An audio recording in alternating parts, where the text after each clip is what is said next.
জাবা দেখতে পাচ্ছেন 1600-1500 টাকা করে এগুলো স্নো হোয়াইট জাবা।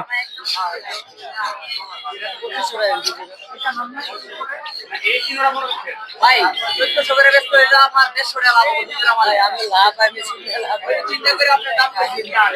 1600-1700 টাকা ধরা চাইলে আপনার কাছে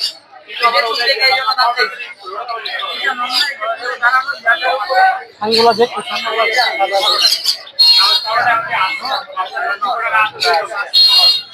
আর চাইছিলাম বাজিগরের মধ্যে 3 বাচ্চা করে আমি এটা করতেছি চারবার করে চারবার বছর চারবার নিচে দেখি মেল ফিমেল একসাথে